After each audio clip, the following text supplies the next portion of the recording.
In this video, we will predict which big-name manager will be the first to lose their job. If you had the choice at the end of the season, would you sack Arteta and bring in Guardiola? Yes. Yeah. Do you know what's so annoying about your appointment of Frank here? Do you know what is like? I really think that they've got it right. You know, when you talk about this, you can feel that it's so impassioned and you're desperate for it to be the case. But sometimes, not always, but sometimes, you know when you don't have a dog in the fight? Yeah. The way we don't. You're like, he's just rubbish. Just put him down! Yeah. What's happening, everyone, and welcome to WHFC, brought to you by Final One Standing, football's ultimate free-to-play eliminator game, which has an all-new boosted 200 grand jackpot. On this episode, we're going to play a game of Final One Standing to explore which big-name manager will be the first to lose their job. Right, lads, we're going to go straight into it. Round one. Who do you believe will be the first manager to lose their job out of Pep Guardiola and Mikel Arteta? This is an interesting one because there's reasons for both. Yeah. I think let's start with City and Pep, and he just doesn't look himself. No. He hasn't looked himself for a little while.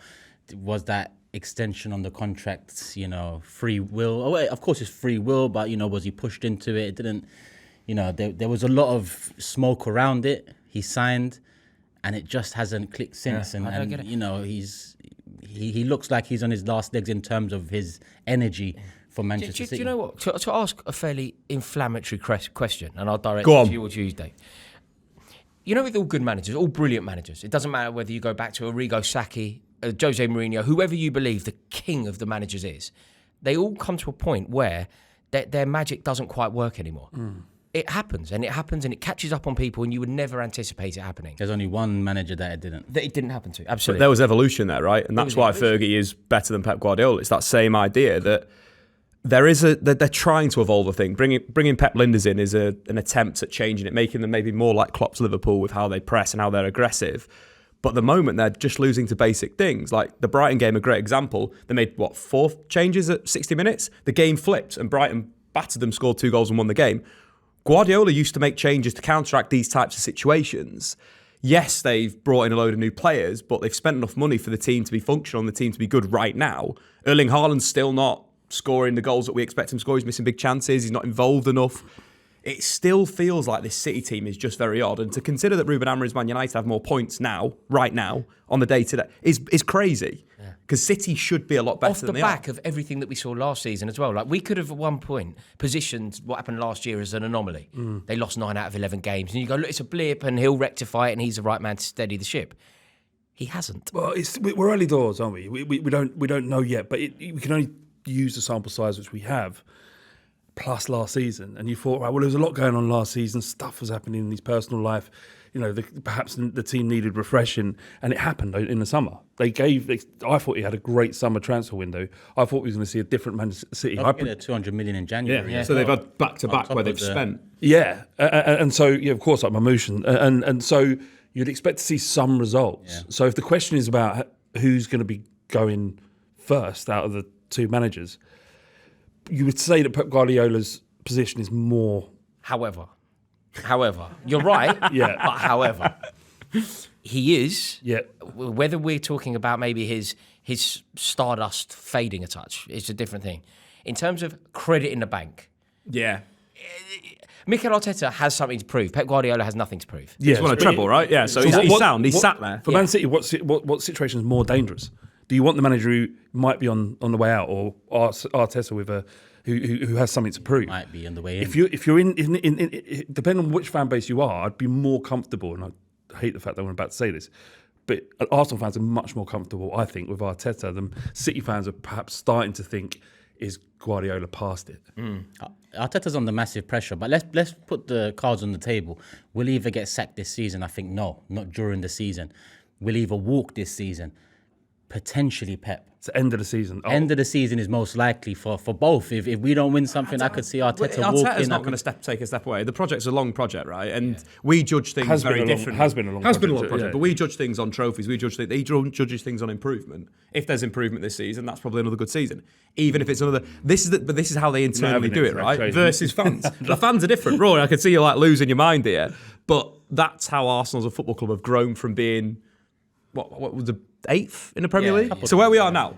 So it's a different scale than what we look as football fans because we want trophies, we want ultimately, success. ultimately, the fans will dictate this. I agree with that. I want to No, not with hear Pep. from Turkish though. What, Not with Pep, they won, but with Mikel, Yeah. I think the fans play a big, No, big I think part. the fans will dictate it with Pep as well, simply because I think they'll back him.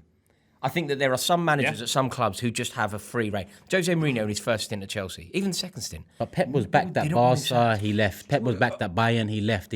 He always his choice. reaches a point. do you Exactly. think I there's don't a think the section of fans Arsenal will play fans a that are part. ready to turn on Arteta? Do you think that? Like if he doesn't win the league this season? There is much, well, rightfully so. There's more pessimism this season than the last 5 years. Who do you think you are? They're the third most successful club in the country, mate. I feel like they've got genuine, legitimate grievance. I'm actually slightly surprised I'm slightly surprised at how dedicated to the Arteta project.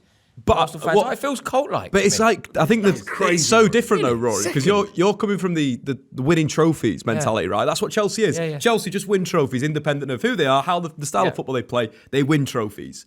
Arsenal feels a little bit more like the style is important, the feeling is important with Arsenal. But it's interesting to see your opinion on that. Would you, if you were head of Arsenal Football Club, would you sack Arteta at the end of the season if he wins no trophies? Would you sack him? Yes. Okay, let me ask you another question. Yes. If he wins no trophy. If you had the choice at the end of the season, would you sack Arteta and bring in Guardiola? Yes. Yeah, right. I mean, Pep's. So it's Pep then. And no City talking one of the fan, greatest. City fan would say yes to that question. If you said to a City fan, would you sack Guardiola and bring in But Arteta? it's a with City. Who do you say? Who do you put as if you sack Pep, you get this person, and it's a yes. Well, at I one mean, point- Pep is it might be a Luis Enrique maybe, but really Pep is the pinnacle of managers right now. So there isn't much you can. Yeah. With me, we need to get over the line, and Pep's the best manager to get you over the line. So if that opportunity did come about, it's not ideal. You take a rival's manager. No one wants that, but you put it on the table. And the reality is that profile of manager who gets over the line. If we don't get over the line this season, that's what we need. Okay, next. who's more likely to be sacked then? Let's put Or it. what? Football Club. Who's more likely to not be the manager? Yeah. I think Guardiola. Because I think he'll step away if anything. Yeah, I agree with that. I agree. And I think Arteta's in a good position. Arteta never walks. I don't Put think it that way. No matter what happens, he doesn't. I don't think they sack him. If you're in charge, Rory, he's gone. But I don't think he's sacked. And the owners don't remove him either. So he's No, the owners have a perfect shield. Can I just qualify? You know when you said, would you sack him? I think that there's a world where you can acknowledge the contribution that somebody has given to the club. For example, this example, right? You say, Mikel Arteta has done a wonderful thing. He's turned Arsenal from 8th and perennial underachievers to a serious football club, at one point, I believed, capable of winning European Cup. So it's not a sacking in the way that AVB got sacked at Chelsea. Yeah. It's a Thanks thank for the work. you. Thank you. Move on. The issue I'd we say need a there finisher. is who comes in. It is to be Guardiola, Luis Enrique. That would be the one. Are probably the two that you. What about the young But then- prodigious so- types? so- The Iraolas. But there, you'd look at Cesc Fabregas. He would be the ideal one. His Como team play amazing football. He's done incredibly well there. But Arteta and Fabregas, you're going back to that young manager. What again. about this then as a finisher? Clincher. Oliver Glasner. No. No? To be honest, the next Different step system, is different style. Luis Enrique. Squad's probably not built for that. Luis football. Enrique would be the next step, in my opinion. And again, PSG, probably the best manager in the world right now. Yeah. Is he want to leave Paris? Probably not. So that's the kind of cost benefit, right? You're getting rid of one manager that's done really well for you. At the moment, it doesn't feel like there's one that you think, instantly, yes. I think Jurgen Klopp, yeah. Yeah, okay. And what about you then, Turkish here? What do you think will happen with Mikel Arteta in the next 9 months? Nothing. That's the reality of the situation. What I think and the reality of the club and the way it's run is different. I think Champions League football is the target. We get that. He continues. Whereas as a fan, myself, my own opinion, if we don't win the Premier League this year, it's goodbye. And you mentioned it, and I'm glad you mentioned it, because when I speak of our great era in the early 90s, mid-90s to early 2000s, I always mention George Graham's part to play in that, because he left that base, that foundation, that Adams, Keown, Bowl, Dixon, Winterburn, for Wenger to build the attack on. Yeah. We can't. I don't forget that as an Arsenal fan. So sometimes a second is not, he was rubbish. Sometimes a second can lead to the necessary next step. Yeah. So with Mikel, termination. Mutual termination. Shake of so hands. nothing will happen ultimately, because we will make Champions League football.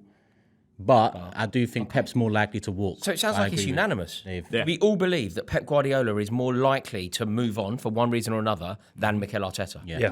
We do. Okay, that means that it's now Pep Guardiola versus Thomas Frank. Oh.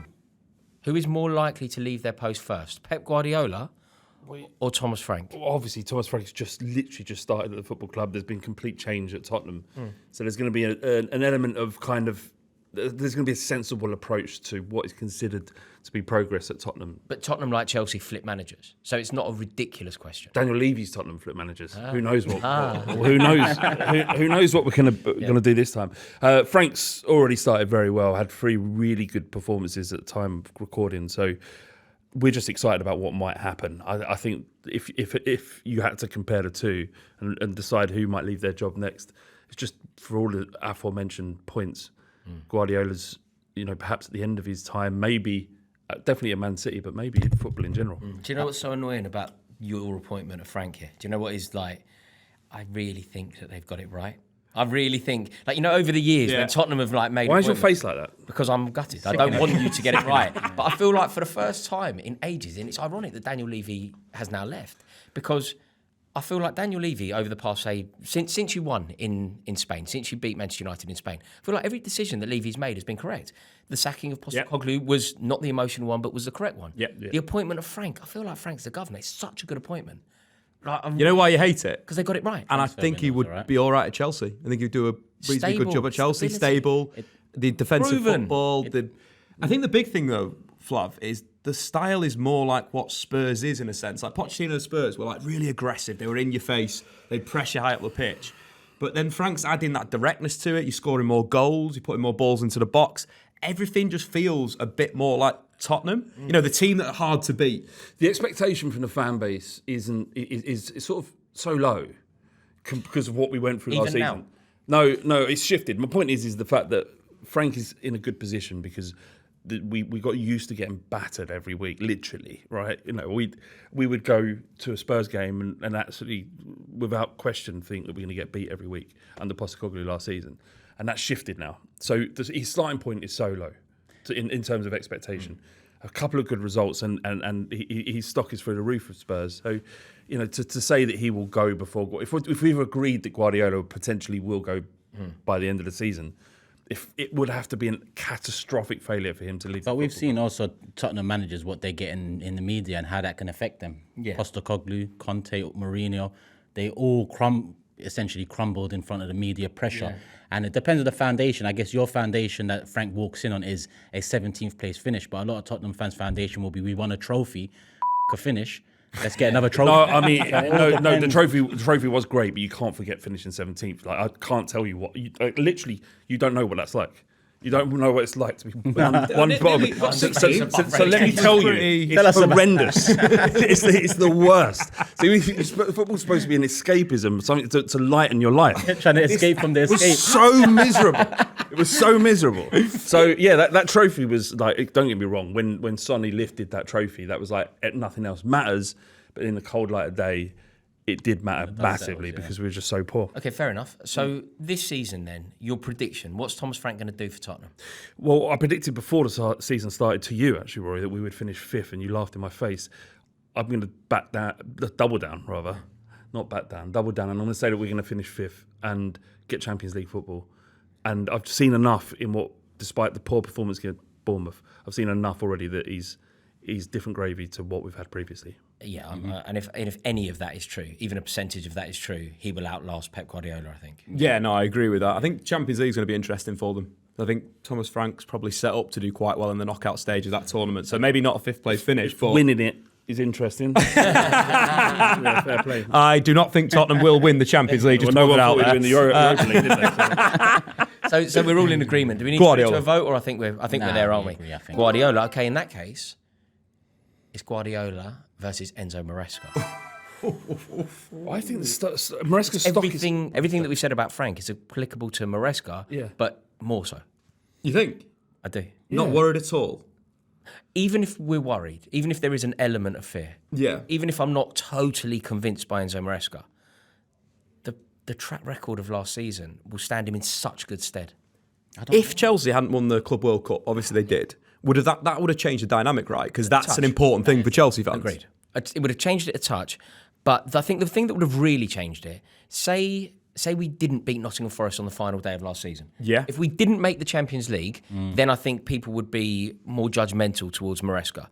Winning in Poland is a great thing to do as long as you make it into the Champions League. Winning the Club World Cup is an even better thing to do as long as you've qualified for the Champions League. But the fact that he did all three, I think he is just about as safe as he can be. But what about if let's say it's November or let's say January and you're on course for a top 5 race? Yeah. How does that look to you then? Because the next step up is different to a Tottenham who's coming from 17th and the standards there are different Top to Chelsea. 5 will be fine, I think, Turkish.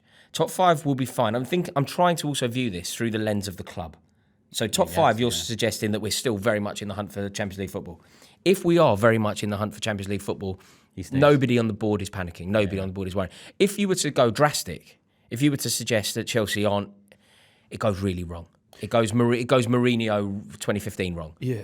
But isn't like the Chelsea owners, the way they've worked compared to Abramovich, who's very trigger happy. Has there been any evidence of that? Because we know Potter had to trigger go. happy. They've been there for 3 years, and he's our 7th manager. Is that right? Yeah, I think They've been I've done it off the top wow. of my head. But you've got to think they started with Tuchel. Yeah. They started with Tuchel. You've got to think Lampard's been there twice. Potter. Yeah, interim. Potter. The- I'm including everything. Yeah. Bald geezer, Bruno. No, you can't say 7 managers then, can you? Because it's interim. 7 people have held the position, and 5 have been permanent. Before we go any further, I just need to let you know some really exciting news. Final One Standing is still going on. It is a wonderful game, and you can win up to 200 grand. All you need to do is click the link in the description below to get more information. Now, fellas, you've given this the due diligence that it deserves. I need one team from you this week that is definitely going to win. Flav, who's your tip? I think Brentford are going to beat Chelsea. Let's shock everybody. Okay, you just cost people money there. I haven't. Right? Seriously now, Dave? Going to go Manchester United at City. No, I'm costing money people as well. What you need to go with, Crystal Palace versus Sunderland. Great at home, Sunderland. Poor away. Interesting. Turkish, what are you thinking? I'm still in the 500k pot, by the way. I know this is a new one. I'm going to enter this one as well. I'm going to go Newcastle, home to Wolves.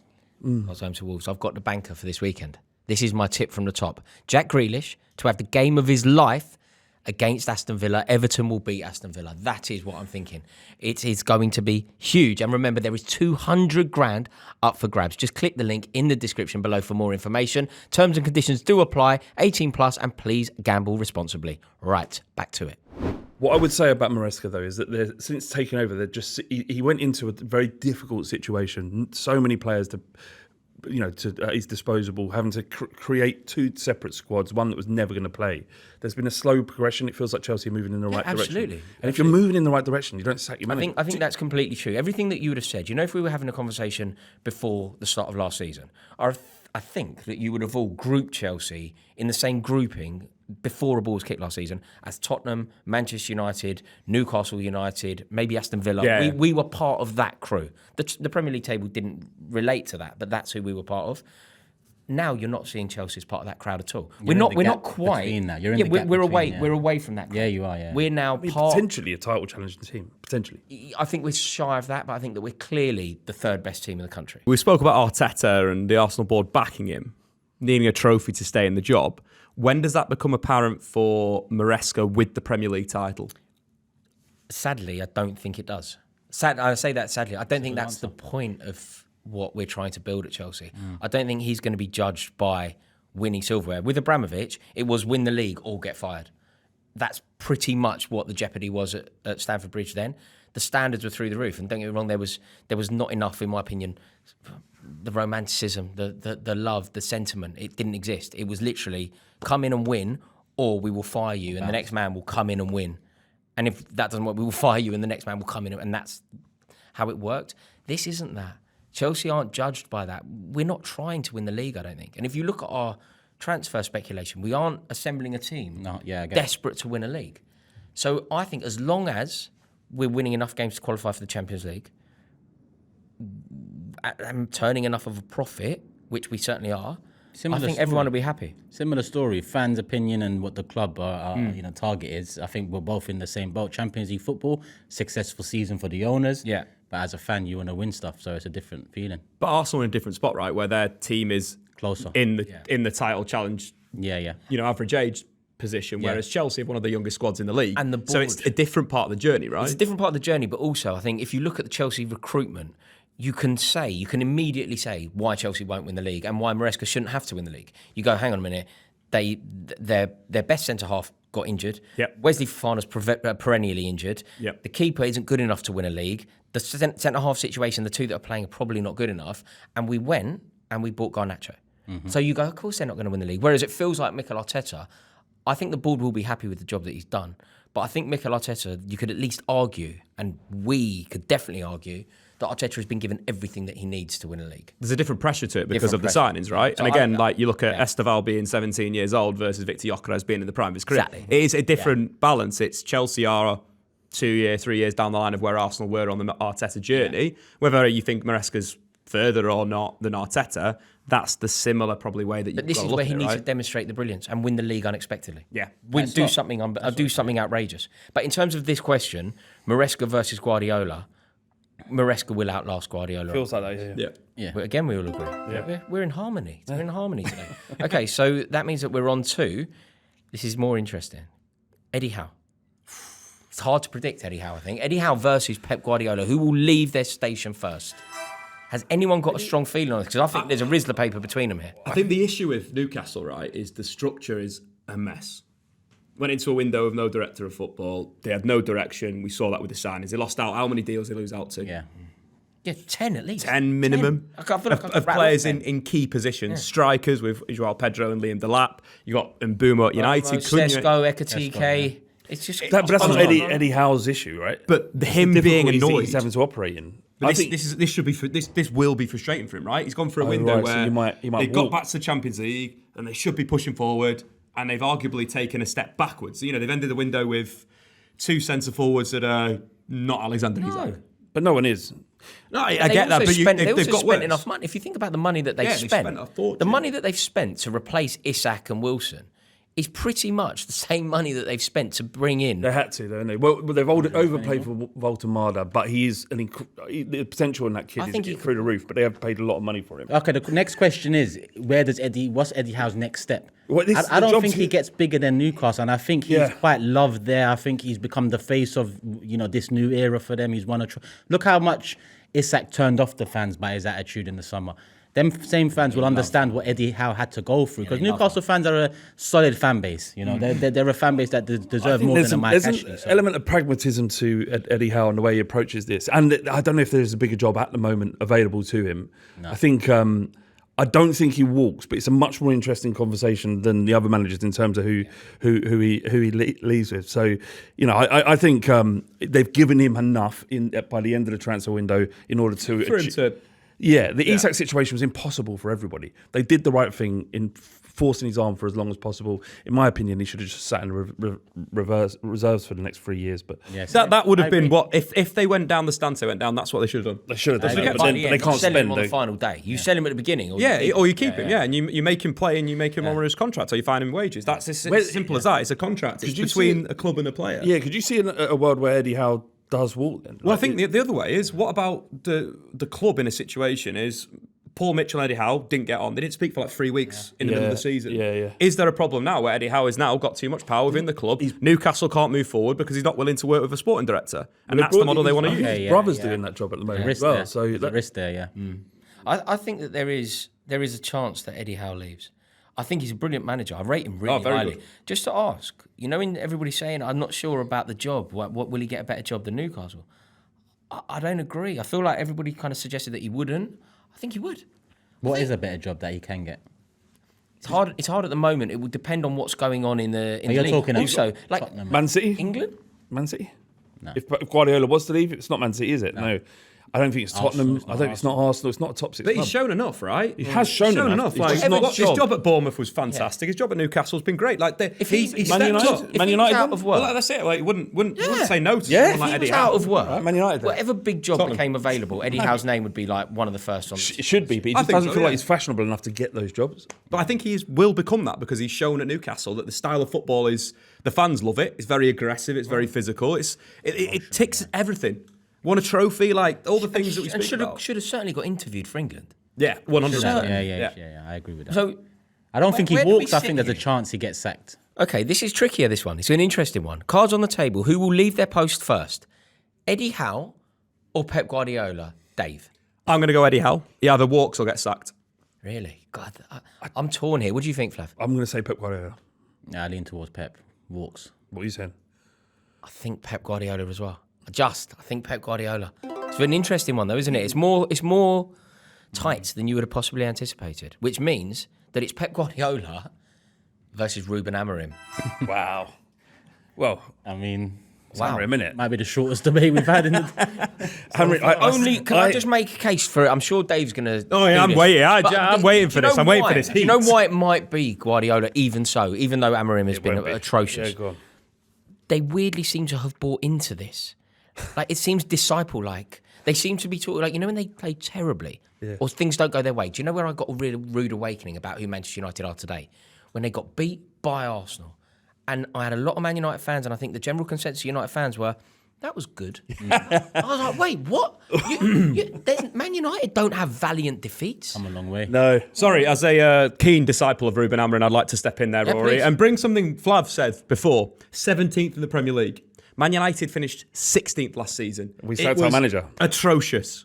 Yeah, but we brought a manager in November when we just should have waited to the end of the season. That's what we should have done. And you got worse. Yeah, because Ineos made some bad decisions last season. That's what they do. This season, Ruben Amorim's Manchester United looked like a better football team. The issue is there were still players that should not be anywhere around there. You look at the stuff with Alejandro Garnacho, you look at the stuff with Jadon Sancho. These are players that just seem like they did not care. Rashford as well. And that's a massive problem for the football club. You look at the defeat to Grimsby. That is shocking. But that, for me, is nothing to do with the managers. That's to do with Premier League players getting outfought by League Two players. That is something A little bit to do with the Premier League manager being outthought. I don't think so. No, I don't. Not at all. No, But that's he just failed about to implement. some of those players on that pitch should never have been at Manchester United. Didn't have the right characteristics to be at Manchester United. That is about drive. That's about determination. That is nothing to do with the manager. That is something the players need to go onto the pitch. They are good enough footballers. They get paid loads of money. They absolutely disrespected the shirt that night.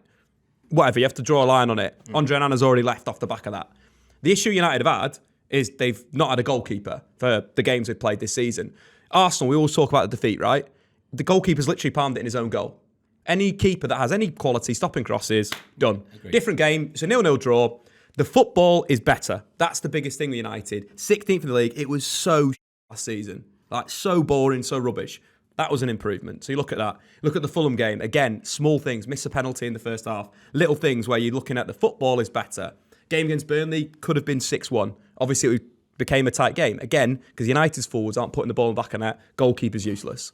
Do you concede a bit Go on. that you are, because of your commitment to Amorim, because you want it to work? Yes. This feels very biased. This feels very sympathetic. I want it to work because it needs to work for Manchester United. Because if you go from Erik ten Hag that did an incredible job at Ajax and that didn't work because the recruitment was rubbish and he did not do what he did at Ajax.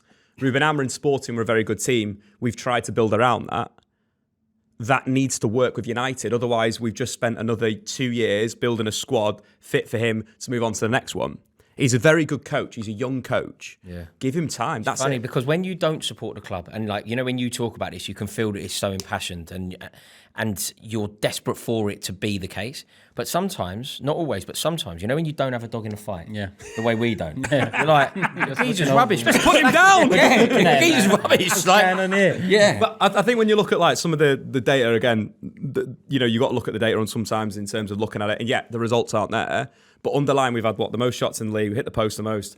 We've created the best chance in terms of expected goals. It looks better. There's an improvement there. Yeah. With the players that have been brought in that are adept at playing football, again, a big thing. Being good playing out from the back, being good technically, they look all right. They look better. Turkish, what do you think? Guardiola or Amorim? It has to be Amorim. I understand Dave's optimism around it, and you've gone through a fair few managers since Sir Alex, and this ain't the way to chopping and changing managers. Has never been a way I want to go about things either. But he mentioned an idea when he first came in. You'll see an idea. Maybe we're seeing a bit of that this season, but losing to Grimsby in the Carabao Cup and the Burnley helter-skelter last-minute penalty to win it. It's still not. It's still. He doesn't feel like he has the players. And when I look at Pep coming in or Klopp coming in or even Mikel coming into Arsenal, they started with a foundation. They tried to bring a keeper in that plays the style they play. Whereas Amorim in his first summer went top-heavy, essentially forgetting about the keeper or leaving it to the side. That's not him. He wanted the midfielder. He wanted a goalkeeper. He wanted the strikers. We didn't do the business quick enough. Dave, my worry in this situation would be the language he's using and what he's talking about now. Oh, the big thing, he himself walks. out of a job. That's it. He walks. Yeah. No, I think he walks. I don't think he gets sacked. He walks. Yeah, I mean, it's the same result in this conversation. I think you might have seen progression, but the amount of pressure that's involved, and 40 years old with only experiencing a tactic that works for him, I think having a manager like him who's learning on the job is an issue for Manchester United. But that's what Manchester United was. What Man United right now is a team that finished 16th in the Premier League that was utter rubbish last season. There is no base. There is no baseline for me. If there's slight improvement, that is an improvement of a season. And that's what we have to reset ourselves as fans. We have to support the club, support the manager, and that's where we're at. Since Fergie, where do you put Amorim in a list of your managers? Like, is he Solskjaer's definitely number one. And again, they properly messed him about in the last transfer window. You look at the players they bought in, Jadon Sancho, Cristiano Ronaldo, Rafael Varane, all free signings I don't think were very good. Yeah. Ole Gunnar Solskjaer would be number one by a mile. Okay, so let's do it. Cards on the table. Who will leave their post first? Ruben Amorim? Pep Guardiola? Amorim. Pep Guardiola. Amorim. He's failing this season at Manchester City. It's possible, but it's Amorim. Thank you very much for watching this video. Really do hope that you've enjoyed it. If you have, please do us a massive favour. Will you click subscribe? We would love to welcome you into this community. We've got loads of brilliant videos coming your way, so you really don't want to miss them. So do click subscribe, and we look forward to seeing what you have to say in the comments section below. We're all going to be in the comments, so let us know your thoughts. Who do you think will be the first manager sacked this season from the big clubs? In a bit. And thanks again for watching WHFC. If you want to watch us rank England's best players, click the video that's on screen right now. This show is brought to you by William Hill. 18+, please gamble responsibly.